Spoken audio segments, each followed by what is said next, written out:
On continue, ça va, vous tenez le coup? Oui, on tient tous le coup, bien sûr. Restez en harmonie toujours.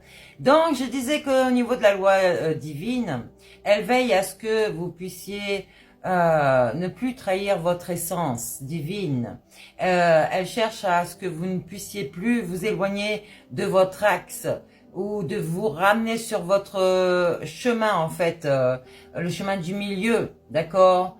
Mais pas par des secousses. Elle vous laisse aller où vous voulez. Sauf que lorsque vous allez où vous souhaitez, vous avez sûrement des perturbations sur votre route. Eh oui, parce que vous n'êtes pas sur le chemin du milieu. Donc, elle vous aide à recevoir les expériences nécessaires à votre expansion. Parce qu'il n'y a que comme ça que vous voulez comprendre. Eh ben, comprenez avec des leçons. Oui, en tout cas, elle vous protège de ce qui n'est pas vous. Donc, sachez une chose, c'est que quand vous restez trop longtemps dans un mental démoniaque, votre âme vous laisse tout seul. Elle ne vous guide plus. Déjà, vous n'entendez plus, donc elle ne vous guide pas. Sauf que quand vous criez « Oh mon Dieu, sauve-moi !» eh ben, ton âme va te laisser tes 40 jours dans le désert, pour bien que tu comprennes que c'est elle qui va te relever. Mais avant ça, elle veut te voir souffrir. Pourquoi? Parce que tu mérites ta souffrance, à quelque part. Sache une chose, c'est qu'en arrivant sur Terre, tu as signé une mission d'âme. Et comme je t'ai dit, l'âme, c'est ton cœur, c'est l'amour de toi-même, c'est l'estime de toi, c'est la sagesse, c'est des belles valeurs. Et pas des valeurs du démon, de la vie qu'on t'a éduqué. Va tenter, vas-y mon fils, tu es un homme, va à droite, à gauche, fais ta vie, profite de la vie, allez vas-y avec de l'alcool, des boîtes de nuit, vis la nuit surtout, pas le jour, tu sais. Sachez bien une chose, c'est que le jour où vous allez comprendre, vous allez dire, waouh, elle avait raison. Donc, n'oubliez pas que votre âme ne protège pas l'ego. L'ego, c'est un mental toxique et malade qui fait que il emmène la propre création divine dans des impasses, dans l'égarement, dans la déstabilisation. Et du coup, l'âme ne vous protège pas. Donc, tous les accidents que vous allez subir, eh ben, vous allez les prendre. Après, c'est elle qui va vous réanimer. Si quelqu'un va tomber dans le coma, c'est elle qui va choisir. Elle va vous mettre en face des choses pour que vous voyez bien. Ben oui. Et ensuite, elle va vous ressusciter ou pas, suivant ce que vous méritez en fait. C'est comme ça la vie. C'est pour ça que je vous dis, là, il y a des gens qui vivent dans leur enfer. Moi, je suis dans mon paradis. Pourquoi? Parce que je vois la vie belle. Je suis en harmonie avec moi-même. Même si les gens me provoquent un chaos, je digère les situations. Je digère mes émotions. Eh oui, je gère mes émotions. Donc, ici, ces lois vont vous aider à organiser votre justice. En fait, vous allez finir par écouter votre justice divine parce que c'est elle qui va tout rétablir en vous. Donc, ça va piquer pour certains, bien sûr, qui croyaient piquer les autres. Ah ouais, t'inquiète, toi tu dois avoir un sacré cactus dans tes fesses là. Donc, tu reçois ce que tu aimais, tu attires ce que tu portes, tu expérimentes ce que tu dois comprendre. Ton âme te laisse agir, elle te laisse le libre arbitre.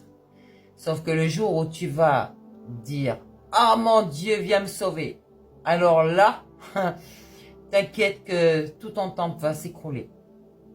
Ah oui, elle te remet sainte, elle va te reprogrammer, t'inquiète.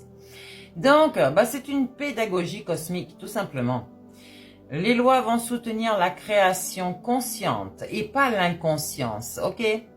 Donc, tous ceux qui sont des inconscients, des cons, donc des ignorants, et les lois divines sont des fondaments, sont des fondations pour manifester. C'est la manifestation même. Donc, de nouvelles intentions, de belles intentions positives pour soi-même, avant les autres, mais pour les autres aussi.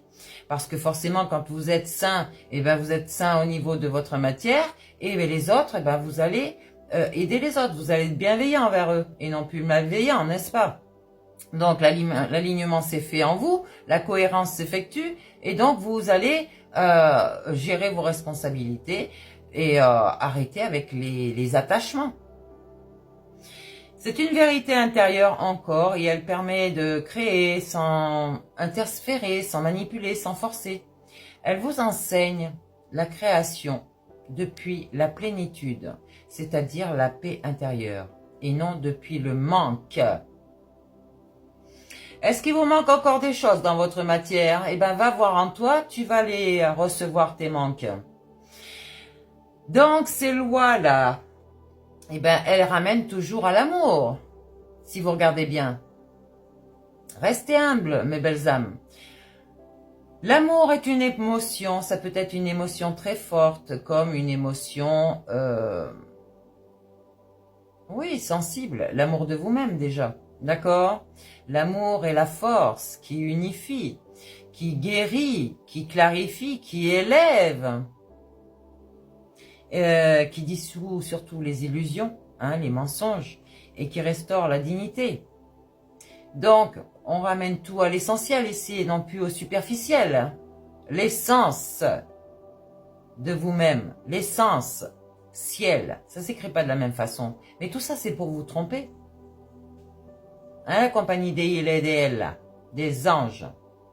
Donc, toutes les lois divines convergent vers cette seule finalité, ramener l'être entier à sa nature originelle, l'amour souverain. Donc, retour à l'âme, retour en son centre, le cube de Métatron, tu vois. Va voir ma vidéo, je te l'ai faite, c'est pas pour rien. Donc, le rôle de ces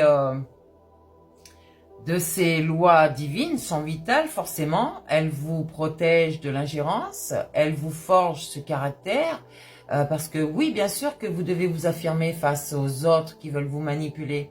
Sachez une chose, c'est que votre divinité ne veut pas que vous vous laissiez dominer. Donc, elle va vous empêcher aussi de vous perdre dans tout ce qui est le sauvetage, n'est-ce pas? Et donc, vous alignez avec une vérité vibratoire. Il n'y a plus de sacrifice ici. Elle vous ramène à votre souveraineté. Ok? C'est pas un acte égoïste, je vous le rappelle. Les égoïstes, ils se voient, d'accord, dans la matière. Ce sont des gens gris, des gens noirs, des gens avec une laideur, mais même pas possible. Et donc, on le voit avec leur argent et la cupidité, tout simplement. Avares, ils sont avares ces gens, bien sûr. Donc ils ne veulent rien donner, ils veulent garder tout leur argent, économiser au maximum, tout laisser sur un compte avec des millions d'euros là, pour rien en faire en fait, nourrir la banque c'est tout. Eh oui, donc après ils disent ouais, j'ai pas d'argent. Hein.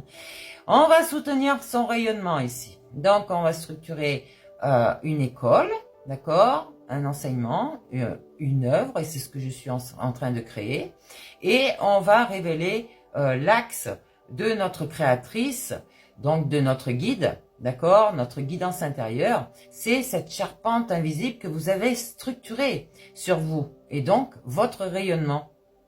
Donc, il va falloir comprendre certaines choses vraiment qui sont vitales pour vous. L'harmonie parfaite entre la loi et l'Ève, ange, il. Alors, Ève, c'est le prénom de la première dame, n'est-ce pas? Ange, c'était un ange saint, ok? Et donc, il, c'est l'île, une île. Vous êtes un monde parmi ces mondes, d'accord? Donc, votre petite Ève va vous guider et je vous rappelle que vous êtes Lucifer, d'accord? Ève, dans la Bible, a choisi de nourrir cette part sombre, mais pas la part de lumière qu'elle porte.